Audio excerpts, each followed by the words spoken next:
Fatal Strike Productions presents the Zindarian Tomes of Power. Produced and written by Nathan Boston. Narrated by Steve Fortune. Performed by Sean Ferguson as Elland Yon. Michael Garamoni as Aaron Lehman. Connor Bell as Dalton Anthroy. John Brattin as Richard Franklin. Todd Wilson as Titus Yon. Alexandra Stefanova as Hema Yon. And Thomas Rose as Tuscan. Episode 2. Stone Walls.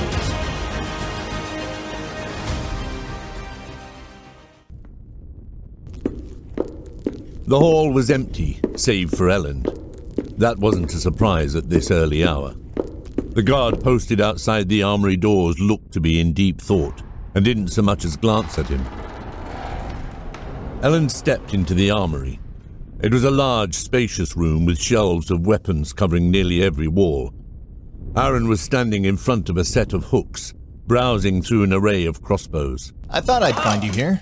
Aaron jumped, nearly knocking a slew of the bows onto the floor. He gave Elland a sour look. You scared the daylight out of me. I don't know how you didn't hear the door. I think those hinges could wake the dead. I was busy. Clearly. Elland moved to join Aaron by the crossbows. Have you found one that you like? I don't much like the make of any of these. This one with the crank looks good. I can add a few adjustments to make it stronger. We might need something with some real power out there. But I doubt you hardly came to talk about crossbows now, did you? Guilty as charged. I wanted to talk to you. About Tustin or your father? Well, they have both been on my mind, but that's not what I wanted to talk about. Oh? What's troubling you, my friend? Elland hesitated, looking around the room. He needed to get this out, but now that he was here, the words stuck in his throat, and he had to force them out. I failed out there in the forest. What do you mean you failed? Because you were injured? I froze out there, like a scared rabbit. I froze. I couldn't fight like you and my father did. I just stood there. But I saw you slay one of the creatures. Even a trapped rabbit will bite you.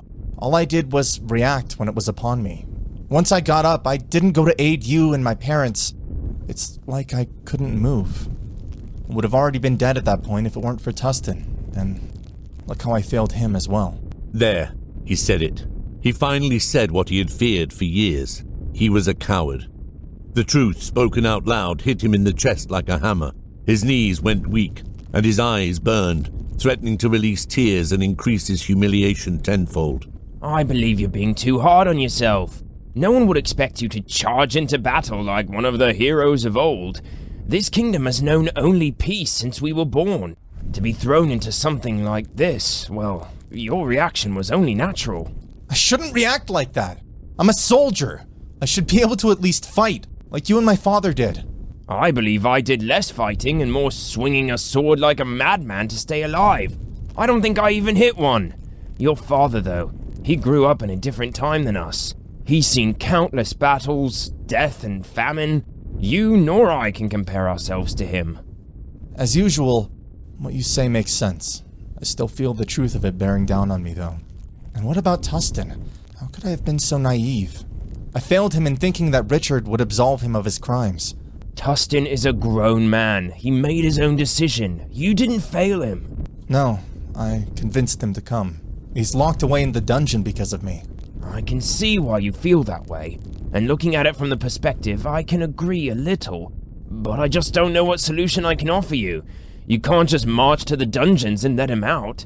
The only person who can do that is Richard. Yeah, I know. Richard's brash, and he doesn't think things through. But he's still the commander. I'll just try and speak to him on Tustin's behalf. Maybe I can get him to see reason. At that moment, Titus stepped into the room. There was a weary look on his face, though he schooled it into something more neutral when he realized he wasn't alone. Aaron, Elland, both of you look well. Aaron grabbed the large crank crossbow off the hook and a short sword from one of the racks in the room.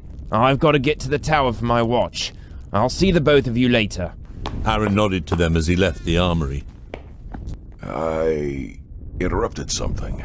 It's all right. Nothing I can't talk to him about later. You came for a weapon? I did.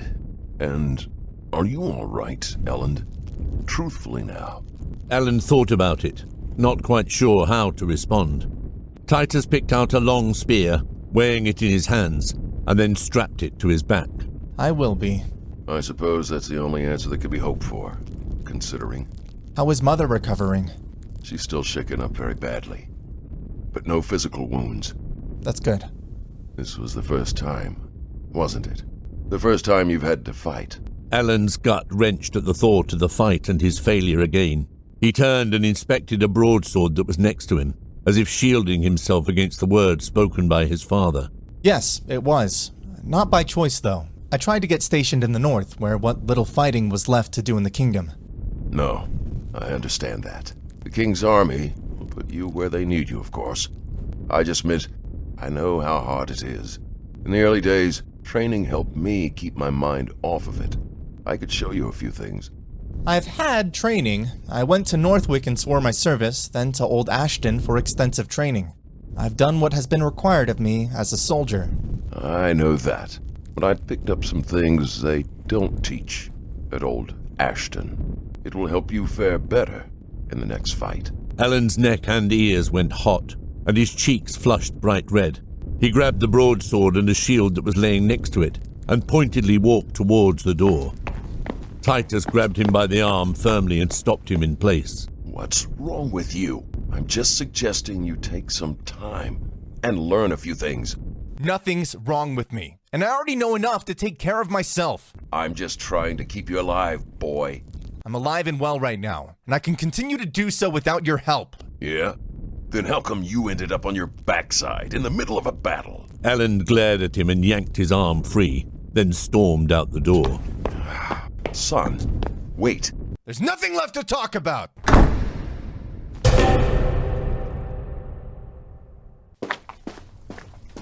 Titus flung the door to his quarters open, stomped inside, and slammed it shut. Hemmer jumped at the abrupt entrance of her husband. She was standing in the middle of the room, eyes wide with her hands behind her back. I don't know what in Baldur's name is wrong with that boy. He tossed his spear in the corner of the room and started to pace. The room wasn't very large, but it was clean and organized. The officer that had lived here before took good care of the place. The bed was just big enough for one person, though, so Titus had slept on a pallet next to the bed. There was a tiny desk in the back corner with a lantern atop it, lighting the room dimly. A large wooden cabinet where uniforms were stored sat on the other side of the room. All I want to do is help keep him alive. There are several critical things I need to show him.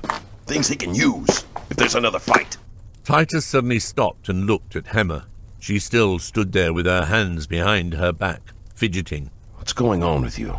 What do you have behind your back? Slowly Hemmer brought her hands around and produced a large mace. It had a cylinder metal head on the end with spikes jutting from it, and was just long enough to be held in two hands. Where did you get that? And why do you have it? That doesn't matter right now. Hemmer leaned the weapon against the cabinet, then pulled Titus by the hand to sit on the bed. You're talking about Elland, aren't you? What happened? He was at the armory when I got there. I offered to show him a few things in training, to help him in the next fight. He threw a tantrum like a child and stormed off. Our son can be very headstrong. He gets it from his father, you know. He has always done things on his own and refuses to ask for help, even when he most needs it. We don't have time for stubbornness or pride. We've got to prepare for the next encounter, and I'll wager it won't be long. I do not think it is pride, rather a strong sense of independence, and referring to him as child or boy will get him to listen to you any sooner. I know.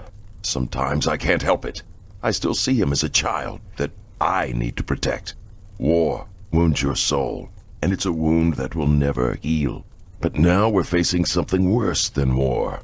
True nightmares come to life. Earthquakes and monsters ravaging the land. I need to at least show him how to fight. But he refuses my help, even lashing out at me for offering. What am I to do? That does sound unlike our son, but everything has happened so fast. Maybe he just needs some time. We all might need some time. We don't have time. We've got to put our feelings to the side and soldier up. I didn't want that life for Elland. That's why I made sure he was stationed out here. But it has been forced upon him anyway, and we must address it. It's being forced upon all of us. Hemmer leaned over and picked the mace up off the cabinet. Titus looked at the weapon, then into Hemmer's determined eyes. No. No? You mean you don't want me to learn how to survive? Or no, you don't want me to protect my family? I can protect you. You can't protect us all, my love. You handed me a knife, remember? What did you expect me to do with that? I don't know how to use it. Teach me. Teach me how to protect the people I love. There are plenty of men here now to help protect you. It wouldn't be right to force a woman into battle. It wouldn't be right? A woman can fight just as fiercely as a man. I didn't mean... What else does it mean when you say it isn't right for a woman to fight? I will fight my husband with or without your help. Hemmer raised her chin in defiance and would not back down. She was from Ishkanar, and when the need to take up arms came, all Ishkans fought. Not just men, but women and even children as well. She had lost that side of herself over here in this peaceful kingdom, but she would reclaim it, in defense of the people she loved. All right, calm down.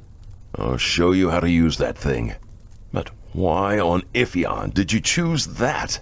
How about we start on something a little easier, like the short sword? I have always admired the great spirit Venlia. She wields this weapon. I will need her strength in the coming days. Now, come, let's get started.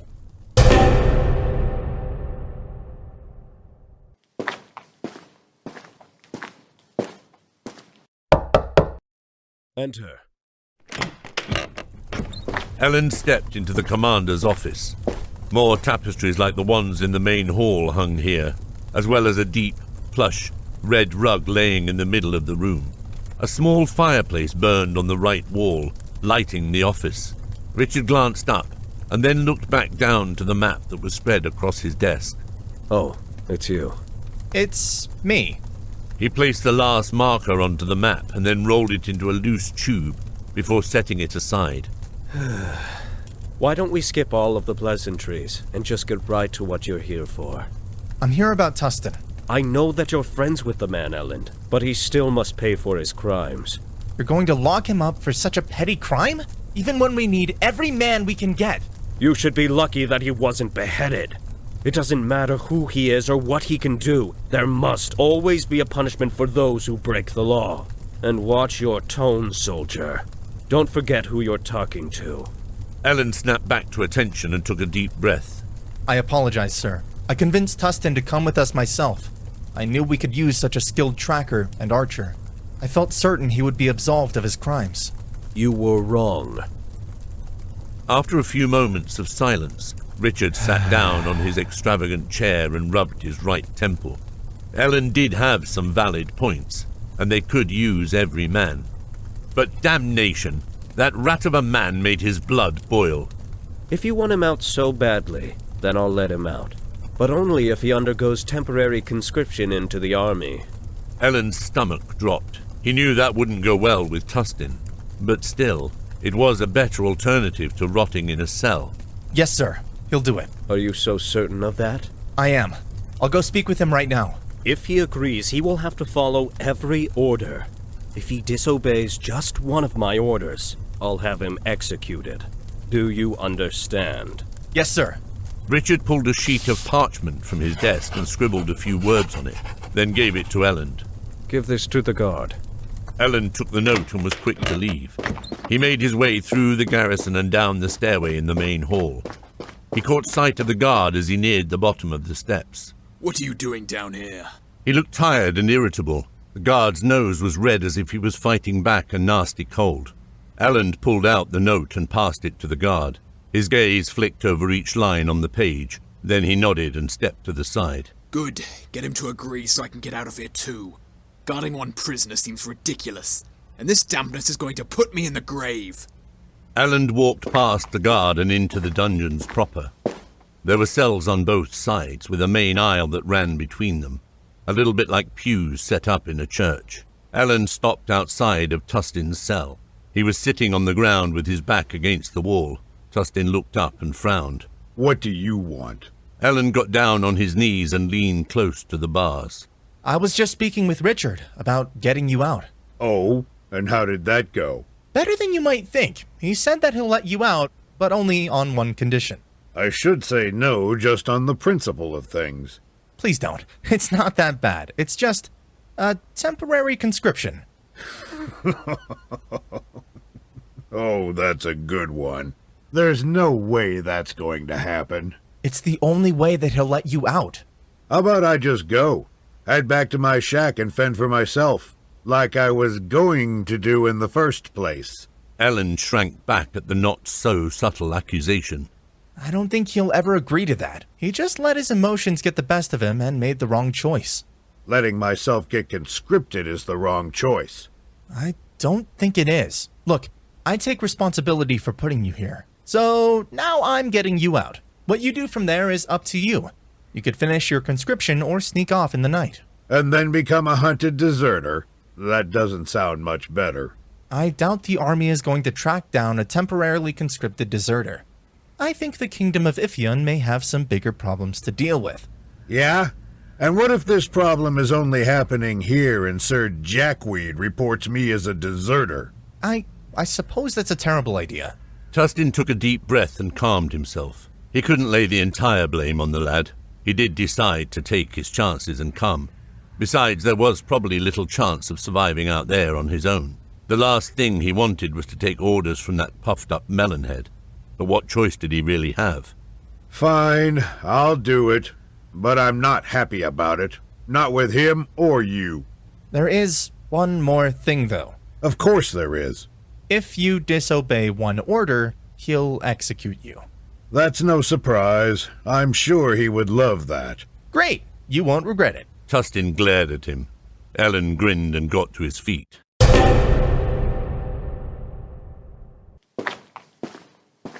Aaron climbed up the long, curling stairway into the lookout tower. This was the tallest part of the garrison, directly in the center. At the top of the tower there was a small platform, just big enough for 2 people, and a large bell in the center. Aaron pushed open the hatch above him and stepped up into the open air. There was already a man there. Aaron recognized him by name, Henry. He was a tall, thin man with a mess of stubble and tired eyes. He jumped and spun around at the sound of someone joining him. At ease, soldier, it's just me. Thank Baldir's breastplate that someone else has arrived. You won't believe what I've seen. I can hardly believe it. There's a lot of things going on that can hardly be believed. I believe that would make it believable. Henry paused a moment as if trying to make sense of what he said, then just shook his head. I thought I'd imagined it at first. It was a wolf. But the wolf was the size of a horse. Aaron closed the hatch behind him and moved to join Henry at the very edge of the tower. He squinted into the distance. Small rays of morning light were starting to break through the darkness. The keep grounds were still lit up in spots, dotted by torchlight. I don't see anything now. I know that it was here. It was running along the outside of the east wall, but then it veered off into the trees, and I didn't see it again. When did this happen? Not even 5 minutes ago. And you said it was the size of a horse? Henry scowled. I know how it sounds. I've been trying to figure out the truth myself since it happened, but I saw it. All right, we'll keep watch for it. Hopefully it won't come back. Both heads snapped in the same direction. The men rushed to the other side of the lookout tower. Aaron braced his hands upon the stone and rocked forward, scanning the road. Is the wolf back? That's no wolf! Look at the size of it! A massive creature at least 12 feet tall and bulging with muscle was lumbering down the road. It walked on 2 thick legs and was dragging a pine tree behind it. Dirt was still solidly clumped around the roots. The face of the creature was hideous, with what appeared to be tusks curling out of its mouth. Oddly, it wore a loincloth like some caveman from the past. I think that it will pass us. You can't see the light of our torches very well with the sun coming up, and it's early enough that the keep is quiet. It's just moving down the road. But Henry was too stricken to listen. Terrified, he had already turned and raced for the bell hutch. Wait! Don't! Henry grabbed the mallet up from the ground and brought it down hard against the side of the bell, over and over again, until the ring was echoing through the air.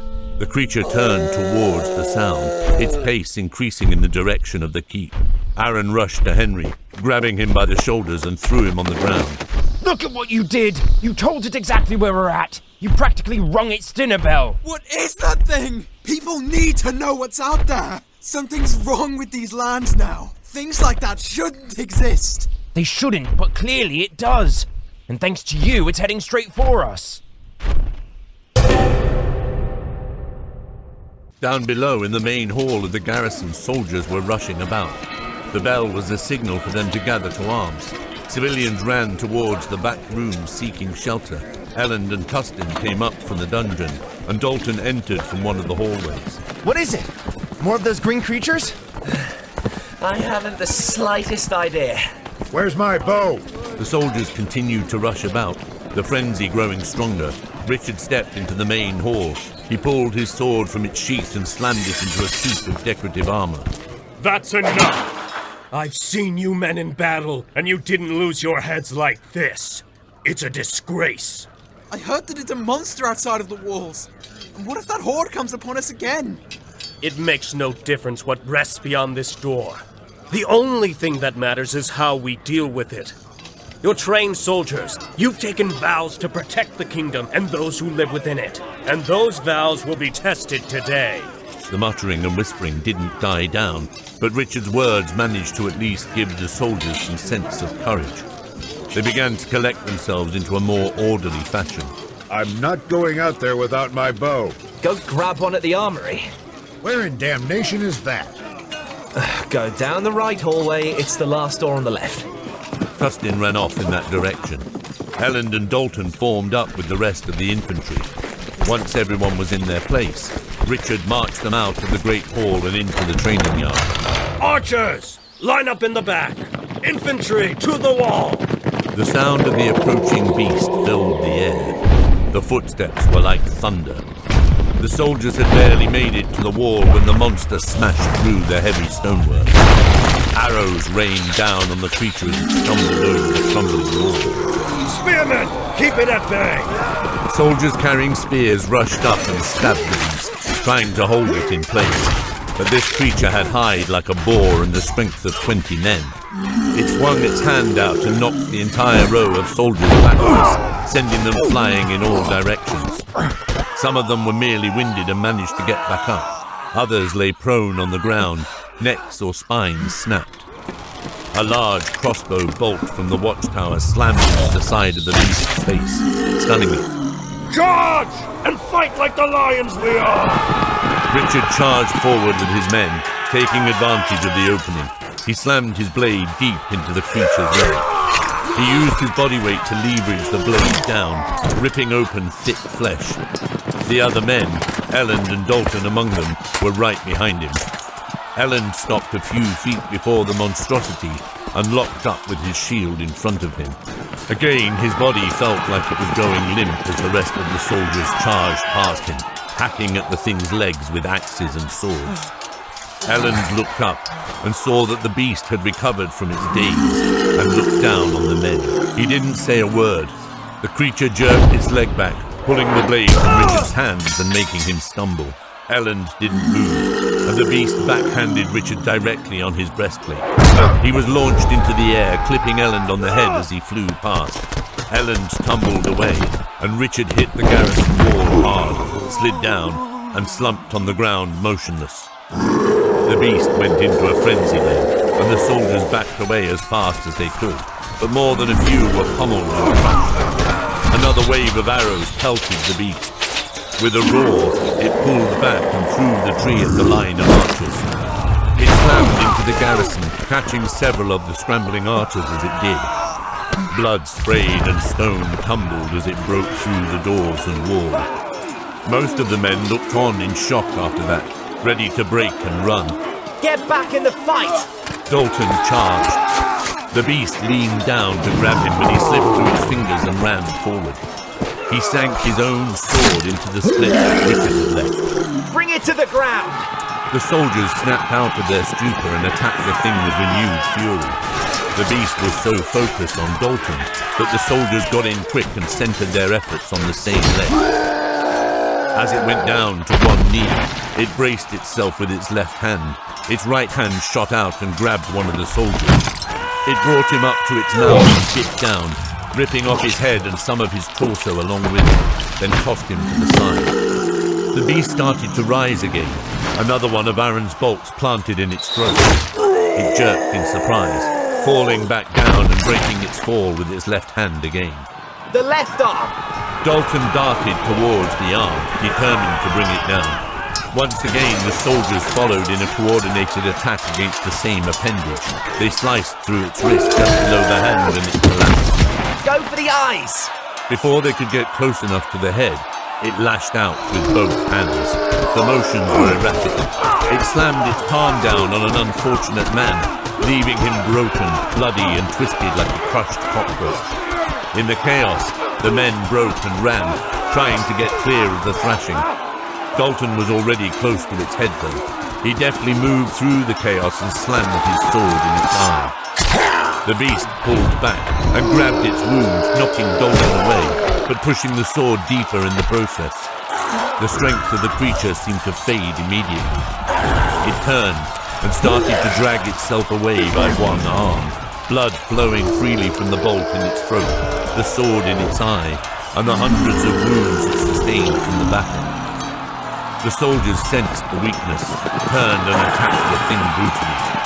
Each swing with axe or sword was full of fury and vengeance.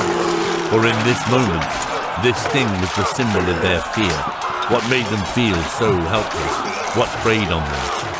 They poured their hatred into it, bathing the training yard with its blood. The beast finally lay still.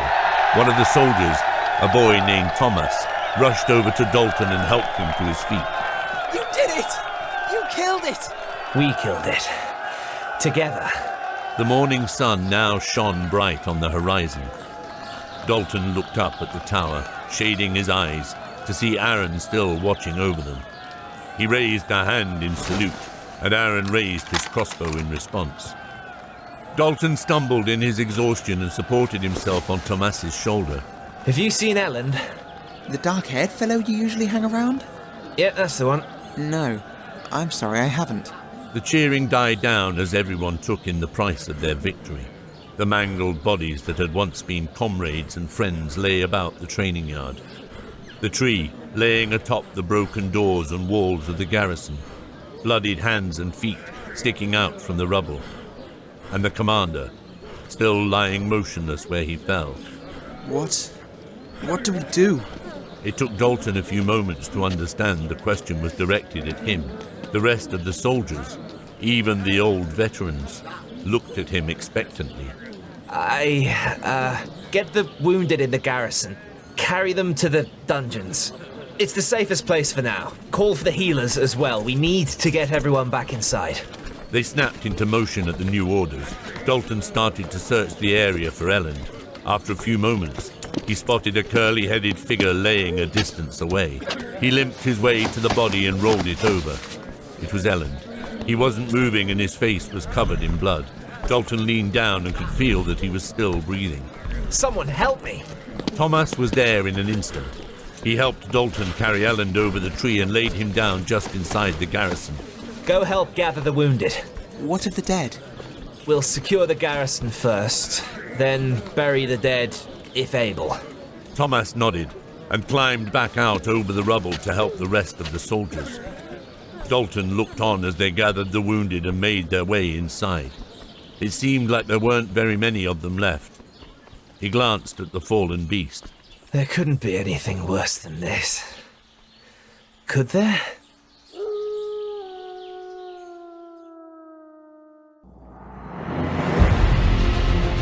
Hi, I'm Nathan Boston, creator of the Zindarian Tomes of Power. I want to thank you so much for listening to the show.